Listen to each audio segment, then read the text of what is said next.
we're going to start with a really easy question. I was wondering how you think about power in the food system. Well, it's a huge question, isn't it? It's a big question. That's a very complex question.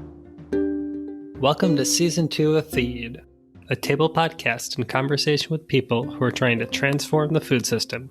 I'm Matthew Kessler. And I'm Samara Brock. And on this season, we dive into questions about power in the food system. We will talk with researchers, farmers, activists, and others to dig into what kind of power shapes food systems, if this needs to change, and how. First, we dive into what is power, and where does power lie? I think power is really complex, but a way to talk about it succinctly is the capacity to create foreseen effects on others.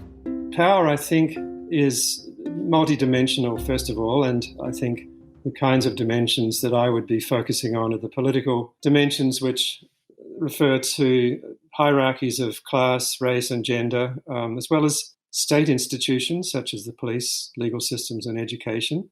What does political economic power look like in the food system? Well, power to set prices, power to determine wages, power to determine land costs, power to set policy. We see even more naked power in places where people are still getting driven off their land to make room for plantations. A sort of 21st century version of the clearances we had here in Scotland, where people are in the way of an extractive industry, and so people have to go. And that's at the point of a gun. You'll hear our guests reflect on a wide range of ideas about power and how it operates. Politics are very important because they make the laws and they have the power to make them work. But I think education is the main instrument that we need to have. And then there's epistemic power, which refers to the way in which we see the world, the way in which we learn to see the world through education quite often. And so that concerns issues to do with the kind of narrative about food systems and about development and progress and change and the role of technology. How we come to understand what is good for us, what is good for the environment. So there's a lot of power in certain kinds of expertise in agenda setting and promulgating common sense or deciding what is thinkable. So I don't think we can think about food systems without thinking about the power of knowledge creation and dissemination. And then finally, the other dimension of power, of course, is collective action. Guests will discuss who they think holds too much power, how this should be shifted to achieve their ideal future, and who has the power to do this. Those in power want to keep power, and they want status quo because it's in their benefit. So how do you create a sense that the status quo is actually not in the best interest of those in power? There are a series of points at the food system where power is intensely consolidated. For example, a very small number of agricultural commodity traders control a vast percentage of the global trade in a certain number of key commodities. And while that causes a lot of problems, it also means that when we're working with those companies, getting them to change their practices can have huge follow-on effects. Because of the way the system is currently structured with so many companies holding such a large portion of the market, that also means that investors can have a really big impact on the companies that they're holding. We could see a really massive shift in power if some of the larger investors started really holding the companies that they invest in accountable to setting goals for no deforestation, for pesticide reduction, etc.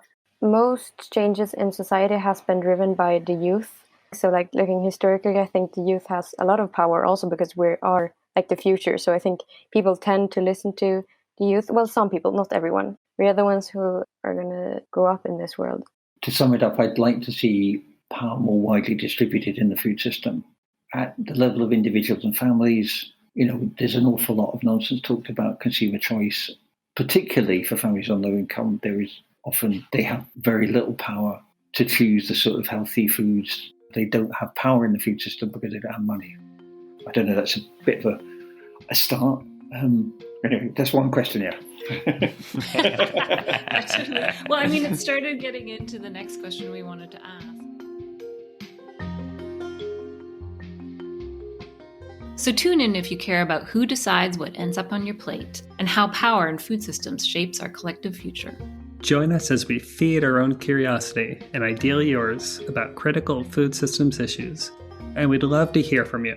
You can write us at podcast@tabledebates.org and tell us who you'd like us to talk to about power in the food system.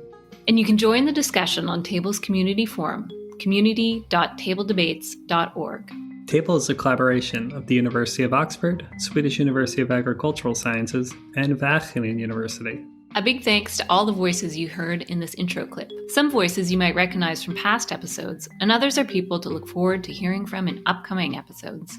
We heard from Vera Rus, Pete Ritchie, Marta Suplicy, Thomas Peterson, Annalisa Turizo, Patty Fong, Philip McMichael, Julie Guthman, and our first guest for the season, Phil Howard. Corporations are not out there creating a production and consumption system that they happen to profit from. They're actually sabotaging society to increase their power. Thank you all for listening. Please rate and review us at Apple Podcast or wherever you listen. It really helps others find the show. And tell your friends and colleagues who share your interest in food systems about us. This episode was edited by Matthew Kessler. Music by Blue Dot Sessions. Our first full Season 2 episode will be out in 2 weeks. Talk to you soon.